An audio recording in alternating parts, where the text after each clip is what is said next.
What's up, y'all? How's it going?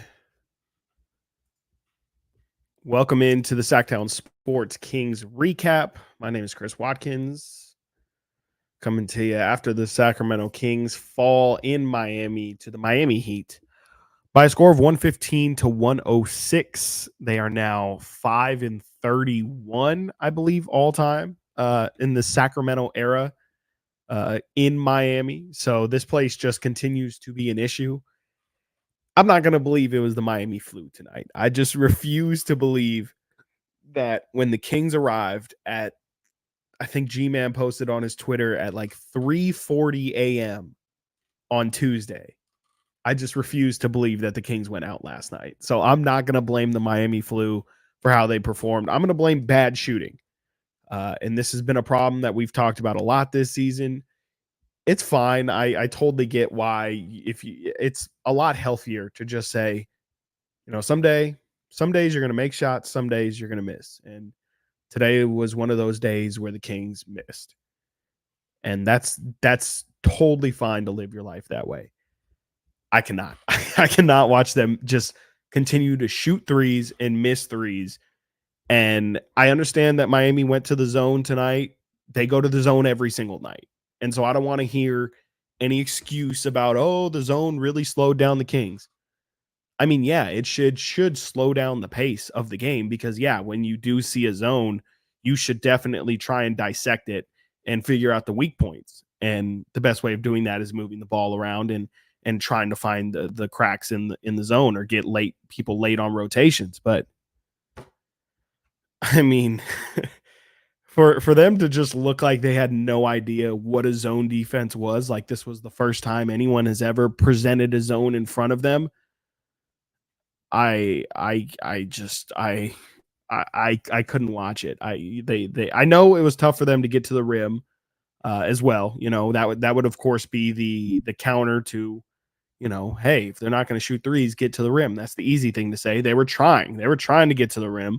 Miami did a great job of boxing it in, but I just think, I'm gonna shout out my cat Hallie, unfortunately named after Tyrese Halliburton.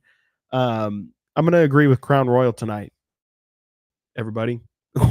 Not get Brown out of town. Definitely not get Brown out of town. But if they weren't ready, if they truly were not prepared for Miami's zone tonight, I think that's a coaching failure. I don't think there's any, and I think I could maybe say, hey, maybe Mike Brown told them and they just weren't prepared. But if your team just is going to completely shut down after seeing a zone, I mean, I don't think that's I don't think that's acceptable. Miami, I granted, hats off to Miami, Jimmy Butler, bring him to town, okay? Because he brought it tonight. Miami had to win this game. They could not go on it would be an 8-game losing streak. There's no way Miami could have lost this game and really been able to avoid a lot of talk, a lot of chatter, especially with the trade deadline around the corner. It's just I think that the coach, you have to have your guys better prepared for the zone than that. And it is definitely a percentage of it definitely falls on the players as well. They're the guys out there. And again, maybe Mike Brown did or the coaching staff did brief them heavily on Miami and in their zone, but it did not look like the Kings were prepared for that in that moment. I thought in the second quarter, when the Kings made their run right before halftime, which was the best they looked this entire night, they were moving the ball. They were pushing the pace. Most importantly, the pace was incredible. Made baskets, missed baskets, didn't matter. They were pushing, they were getting open looks, and they got open looks all night. Maybe that was just the only portion of the game where they were hitting them, but I don't know. It just felt to me like they did not have their foot on the gas the entirety of today. And maybe part of that is, Malik Monk slumping and not getting that second burst of energy that this team kind of became accustomed to. That could definitely be a part of it because Malik is playing, candidly, he's playing his worst basketball of the season. 14 minutes tonight, 3 of 8, 0 of 4 from 3. But you even see he finished with no assists. I'm going to look right now on Basketball Reference. I don't think Malik Monk has finished a game this season without getting an assist. To play 14 minutes, no assists, 6 points, minus 16 in the box plus minus. That is this might be the worst game Malik Monk has played as a Sacramento King. I'm gonna check real quick here the game log. Like that's that's going to kill you. Like this team cannot afford, especially with HB coming back down to earth.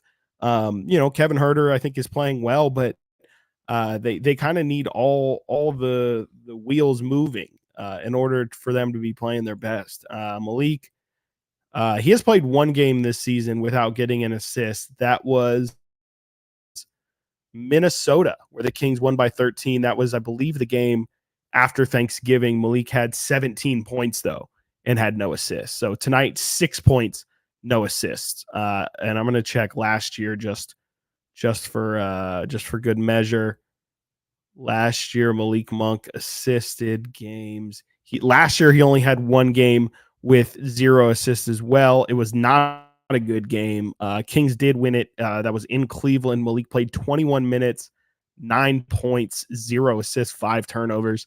You could maybe argue that that's a worse performance for Malik just because he had 5 turnovers, but 3 tonight is not great. Not great. And he was a minus 16, and I'm seeing he was a minus 7 in that game. So I'm going to say this is probably Malik's worst game of his Kings tenure so far. And it's coming at a, I guess in a weird way, it is coming at a good time in terms of the Kings had been playing good basketball up until this point. And so they've been kind of, it hasn't killed them, but now they have scored, they scored 103 the other day against Memphis and 106 against Miami. The shots, the offense is back to how it looked at points in the beginning of the season. And the problem is, I think the defense was there for portions of tonight, but yet again, you see the Kings have just can't put together 4 quarters of good defense in a game. And that's going to be crucial for when this team is going to be trying to compete in playoffs. You got to be able to put a 48-minute defensive effort out there in a crucial game, and we have not seen them do it once. Let's see here. Just looking through your guys' comments. Let's see here. Josh Richardson was going crazy to start this one. I don't know what he finished with, but yeah, he hit 6 threes. He was 6 of 10 from 3. And I feel like he's killed the Kings before. He's one of those guys who I feel like only plays well against the Kings. He's okay. Like he's a solid 7th or 8th guy on most teams. I feel like every time he plays the Kings, he has like a 20 piece with like 5 boards, 5 boards tonight, 3 assists. Got a block in there. 6 of 10 from 3. Good night. Yeah, he was on one. He was definitely on one tonight. And who knows? He's somebody who I think last trade deadline, the Kings kicked the tires on Josh Richardson. So who knows? Maybe that's a guy that we can add to the list of people we feel like would improve this team. I see Josh Richardson a little bit more like a rich man's TD. He plays a lot like Terrence Davis, and I think he's a little bit more consistent, like a little bit higher floor, but I think a similar ceiling is TD. So I think the Kings miss TD. I think there's certain nights where, kind of like tonight, where you could just, Malik doesn't have it, HB don't got it. You kind of need a second guy, honestly. You can argue a third. I didn't love how Sabonis played tonight. We'll get to that, but didn't love Sabonis's game. Looking at the numbers, it looks stupid to say it. He had 19, 17, and 13. But I didn't love his shot was off. And I mean, I've talked about him missing bunnies before, but dude, he when he misses some of those just right there lay-ins, it's like, come on, man. Come on. Yeah, this is interesting for sure, Mike. Kings are a one-trick pony. When it's playoff time, these flaws are going to get exposed big time. That's why I at the end of the day, I think they have to make a trade if they're serious about winning this season. I think that this is fun. They're clearly a good team. Tonight would have been an opportunity. If they would have won tonight, they would have been 10 games over 500 for the first time this season, which is good. That's great. Again, that shows you've got something there. But it feels a little, I don't want to say fluky, but it doesn't feel um like it's something that's gonna last for 3 rounds, or something that you can bank on for 3 rounds, or you'll say, I'll take our good thing against their good thing every single round. I don't know if I believe in this team, how it's currently constructed. And today on the show we were talking a lot about there's odds out now for who's going to be the if Jimmy Butler gets traded this trade deadline, which rumors had started to swirl because Miami's on this losing streak. Where would be the next Jimmy Butler location? And the Kings were third. They were the third highest odds to land Jimmy Butler. So I think that's the kind of guy that the Kings could really use, and he would do a lot of things that the Kings just don't have right now. And I think they just kind of need somebody who fills in the gaps. And Jimmy's a high level gap filler, if you will. And I think that, dudes like Dorian Finney-Smith, Royce O'Neal, those guys are lesser versions of it. And I think they would definitely serve a role. But I think if you're talking about a dude who is going to play a ton of minutes, will have a ton of respect, and will dive for loose balls, will defend teams' best players, will step up in the biggest moments, which De'Aaron does. But I believe Jimmy Butler was like third in clutch player of the year last year. So that's a dude who's ready to go on both sides. I just think that that's the kind of guy that the Kings need to add a second trick, because it's great. Yeah, hey, our offense is sick. When we hit threes, it's scary. But if we're not, we're no different than the Atlanta Hawks, or apparently we're no different than the Charlotte Hornets and the Portland Trailblazers on some nights.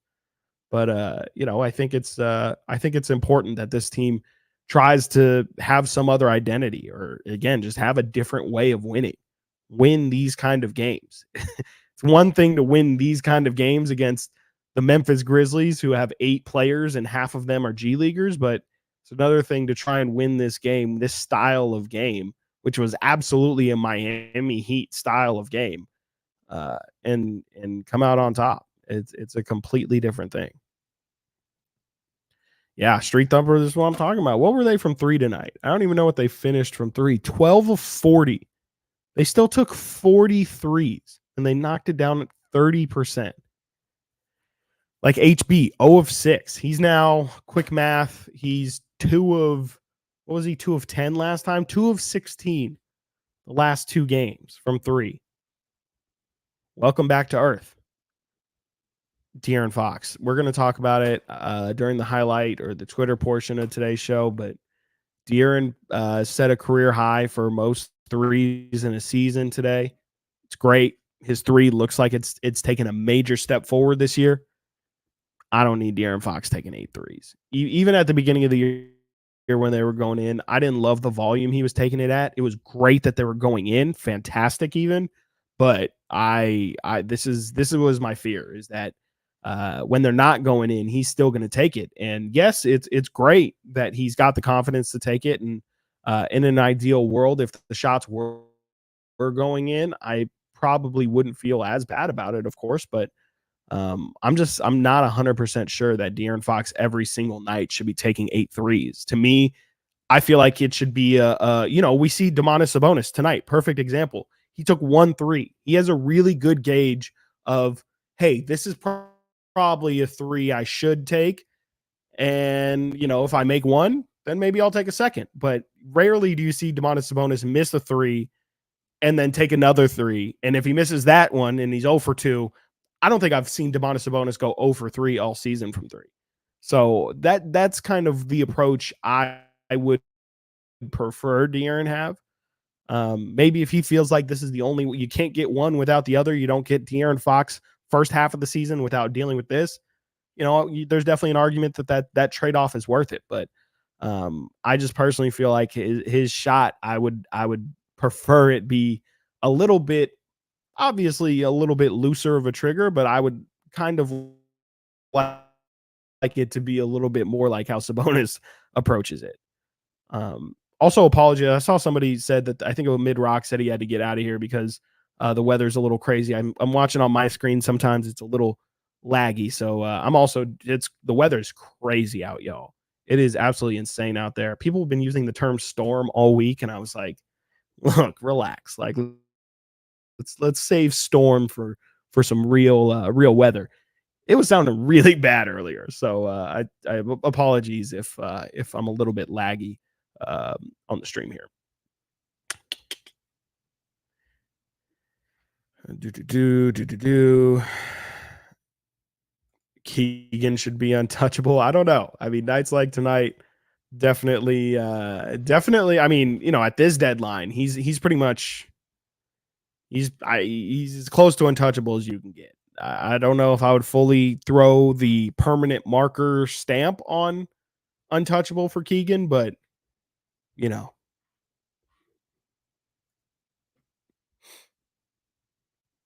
that's true too. 4-1. I believe they're 3-1. They're 3-1 on the road trip. But yeah, it's still early. I shouldn't say it's early. I guess today was getting over the hump of the middle of it. But there's still a couple games, and they just need one more win of these 3 games to make it above 500 on the road trip, which is at the end of the day, when the 1,000-foot view perspective, that's what's important. It's just getting a winning road trip on your longest of the season. You can survive that.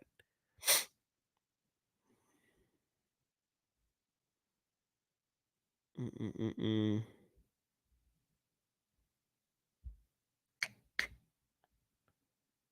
Let's see here. Pacers game's going to be interesting. I don't know if Tyrese Halliburton's going to play in it. It sounds like he may. I don't think it's 100% that he's going to. But I think that the Kings should be ramped up for that one for sure. I believe that one's the first day of the back to back, right? That's the next game. That's the next game we're playing here. Sorry, all these games, especially on the road trips, they just kind of get jumbled together. But yeah, I definitely am excited for that. It'll be interesting to play the Pacers on their home floor because I think that's going to be the Pacers really playing at their 100% pace. And that'll be interesting to see how the Kings do in that environment.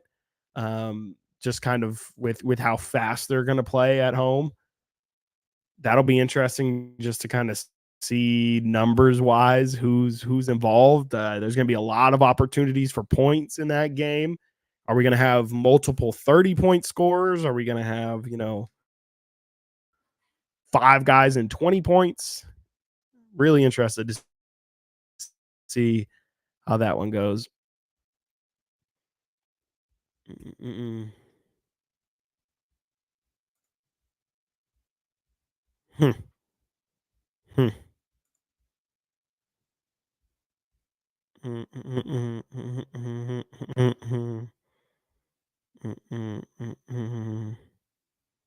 Yeah, this is the part, but like you got to know you're gonna get a really good punch from Miami, especially there was reports that they had a really long film session the other day where people were yelled at and things were said, and after one of those things you're always going to get a crazy effort. And Spo's one of the best coaches in the NBA, if not the best. And he knows his team, and he knows yeah. I feel like he knew that if this game is close, if we can keep this game close and then down the stretch, they're not going to be prepared for the zone because Miami, if you notice, they did not go to the zone until that fourth quarter, until like I think it was like 9 minutes to go in the fourth. I just kind of think Spo had that in his back pocket to hold the game and was like, this game is actually won in 3 quarters because again, if this thing's close, I'm just going to put the zone on them. They're not going to be ready for it. And yeah, I'm pretty sure that's exactly what happened. Yeah, and I mean, because this was the thing is Spo knew if we can throw off their pace, if we can throw off their rhythm, they don't have the isolation scores. And they did the job beforehand with pretty much this game was lost really in hindsight with Malik struggling because tonight's a night where you just need bucket getters. You need guys who can hit tough isolation shots on guys. And De'Aaron's their only guy who can really do that. And De'Aaron was 4 of 16 tonight. Malik, 3 of 8, 6 points. They needed one of those guys, and neither of them had it. So that's tough. That's really, really tough.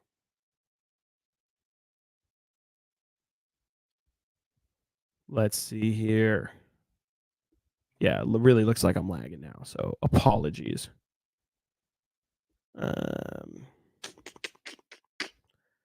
Y'all are going at it in the chat here. It's really hard to like scroll through this, and I'm like, okay, do I read this? No, this is y'all just bickering at each other. Let's see here. Yeah. Okay. Well, I'm just gonna scroll through all that. Let's go to the Twitter portion of today's program. Brought to you by definitely not Twitter. I guess let's see here as I get it to load up. Let's talk about it. Let me just get this Sabonis thing not off my chest, but it's just it is really frustrating. The amount of just easy lay-ins that he smokes sometimes. It's fine because his percentages always are some of the tops in the NBA. He ends up shooting like 60+% from the field. And so, to say it sounds stupid because you'll then be like, no, what are you talking about? He doesn't miss a ton of shots. Look here, he's like whatever, top 15 in field goal percentage. There's exact proof that he doesn't miss easy shots. But watching the game, it feels like every single night I could do a tally or do a supercut of here is just a straight layup he missed. And you heard him today, actually. He kind of acknowledged it, though it was on fouls, but you kind of heard him scream at himself. He called himself Doma or he didn't call himself Domas, I noticed. I'm not going to rewind tonight's game and go back and watch it, but I did notice he called himself something that was not anything that I've heard people call him. I don't want to say Roy, I don't Domas is a soft big man and does not like physical play, but that is when Fox is supposed to make his money. Sabonis, well, you need to ask every Sabonis hater out there because I don't know if you heard or not, Roy, but word on the street is all Sabonis does is lower his shoulder into people and shoulder. And that sounds like he's too physical. So I don't know. Why is I guess I did literally say that I was having internet issues, but just going a little bit slow here. It's going to be interesting with the deadline, a week away, a week from tomorrow. Like,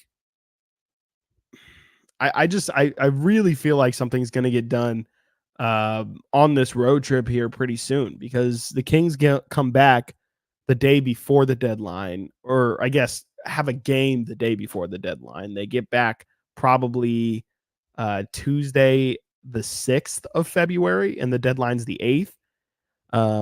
I feel like the day that the road trip is over would be the day that I expect the Kings to make the trade, or maybe right before the last game. But it seems like the move would be, hey, make a trade and have somebody essentially waiting for you at home.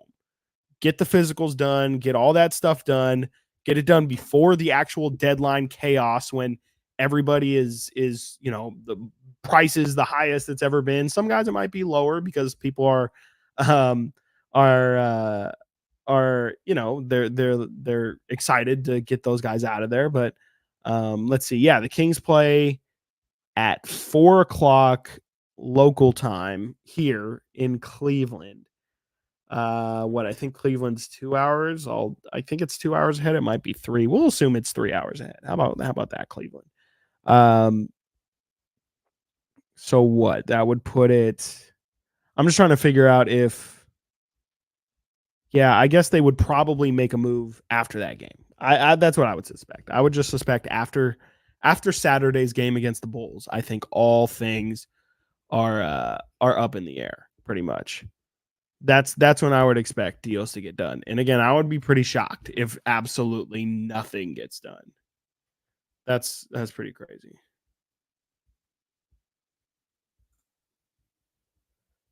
Let's go ahead here and I'm gonna share the screen. Here we go.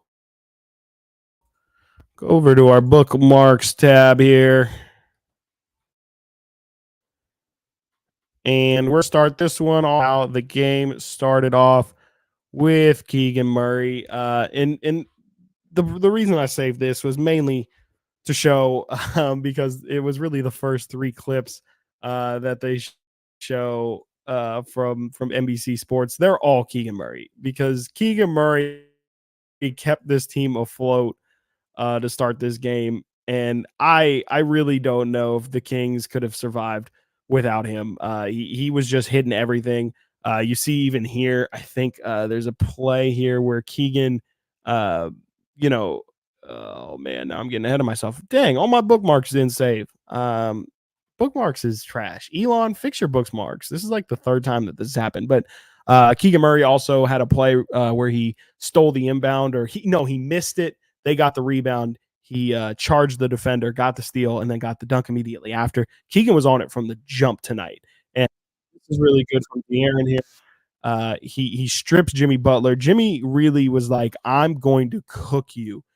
You see the shot clock here. There was 5 seconds left on the clock. And De'Aaron to get the strip. I think the very next play, Jimmy literally did the same exact thing to De'Aaron and Drew and won. But let's not talk about that. Let's talk about De'Aaron getting the swipe because who doesn't love when swipes? Davion, loved this from Davion. I think this was the best play Davion had. Think he played much today besides this first worthy or notable moments from tonight. I thought this was definitely just in general. I think I showed a play the other day, but this is the best version of Davion Mitchell. I think this is obviously him in transition, so he's just kind of putting his head down and going straight to the basket. That little hezzy right there drew the foul. The foul does not happen without that little move right there, just getting Jaquez off balance, and Davion's quick enough to get to the hole, get to the spot essentially before Jaquez does. But that's a really, really good move there from Davion, and to finish through the contact at his size. That's great stuff from Davion, and we don't see enough of that. Keegan again was incredible. I mentioned the Kings' pace to end that first half. I thought was really good, but this is a really big failure in my opinion on the Kings. You see here, Keegan Murray, 8 of 11, 5 of 7 at the end of halftime. He ended 12 of 18, which I feel like isn't even indicative of how few shots they gave him. I think he only took 4 in the second quarter. And what would that put him at? 15, and he finished with 18. So 3 in the fourth. It just felt like, he was really in a rhythm in that first half. And then for him he had that big dunk, but I don't remember a jump shot he took until the fourth quarter when he missed a corner three. And I just thought, of course he was going to miss that. He hasn't taken a shot or touched the ball in like an entire quarter. So I just feel like the Kings did a really bad job at feeding Keegan, even though Keegan again isn't really a hey, go get us a bucket kind of guy, but felt like the Kings didn't run enough plays, run enough actions, or just do enough to get Keegan Murray open in this game. And it really didn't need to be a Keegan Murray lockdown defense game. I love this. I've seen Katie do this before. This is by far the worst part about being on the Kings being on road trips is we don't get access to the box scores. They usually give media quarter by quarter box scores, and they're just so fun to do exactly what Katie did here. Just highlight things. You just really get a good view. Let's see here. What did Katie really highlight? The 3-point percentages. Both teams were shooting crazy. Bench points is that's actually really smart. I've never thought to look at bench points in that manner, or at least by doing it that way. That's really, really smart. But yeah, I just really missed box scores, and I thought I saw something. I must have forgot to mark it down. But love that from Katie. And Frankie, yeah, De'Aaron Fox, like I said earlier, set a new career high for 3-pointers made in a season with 120 over 40 games, and he had previously had 119 over 73. It's great. It's a good step in his development, absolutely.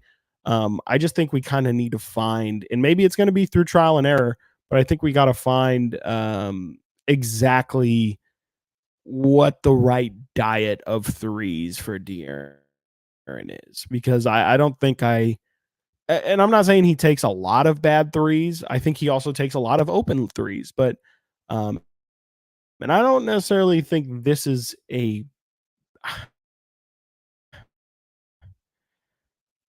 I don't know. I don't know his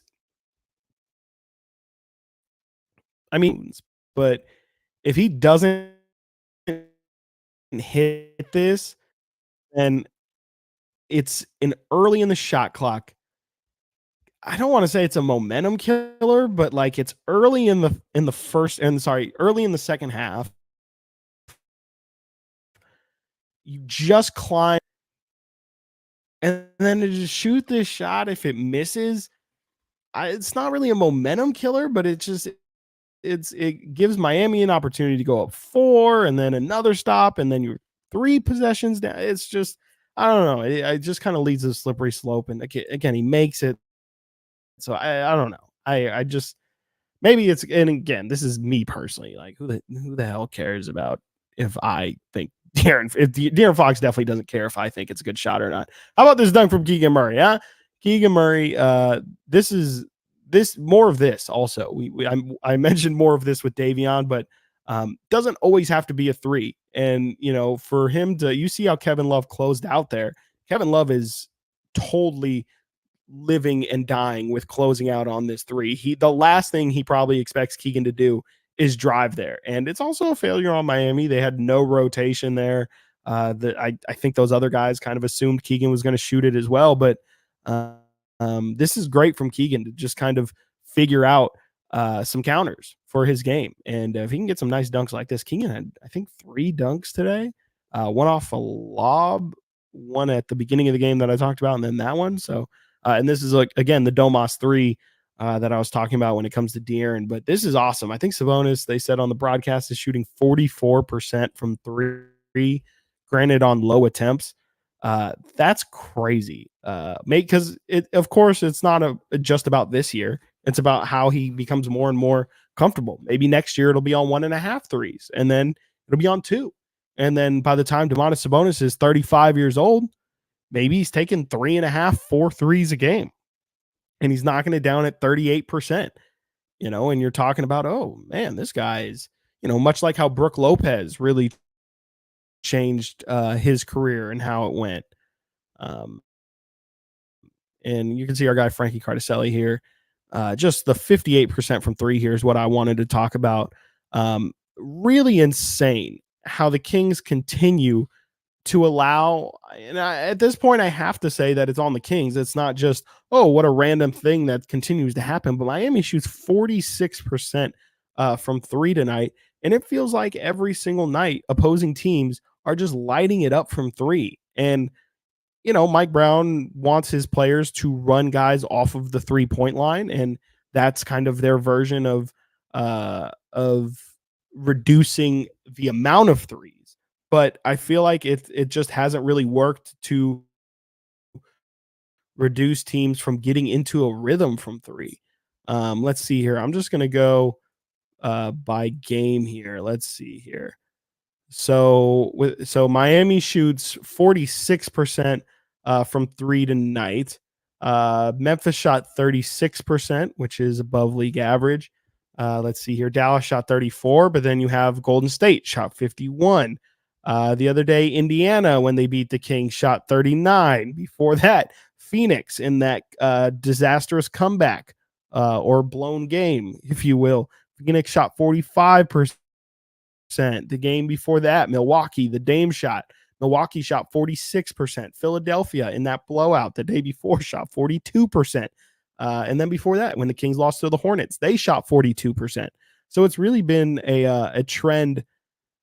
I guess it's kind of been all year, but really looking at it, it's been since the turn of the year. I mean, they've had Orlando shoot 56% from three against them. The Pelicans shot 54% against them. I said Charlotte, 42. I'm going to have to count this out exactly how many times teams shot over, we'll just say 40% from three is 1, 2, 3, 4, 5, 6, 7, 8 times, 9 tonight. 9 times just since the start of the new year. How many games has that even been? That's been 14, 15 games. In 9 of 15 games this year, just this calendar, in this month, 9 of the 15 games, teams have shot over 40% from three. 40. And I just put it at 40. I think there was a 39 in there. There's a 37 in there. There's a 38 in there. Wow. There is not a 39 in there. That's Atlanta. Wow. Oh, I'm sorry. I was looking at field. There's a 39 in there, Indiana. Yeah, so there you have it. I don't like that. I definitely don't like that. That's not great. That is not ideal. Let's move on to the 3 stars of the night, because I need to start cooking dinner here in a minute. Let's go 1 star.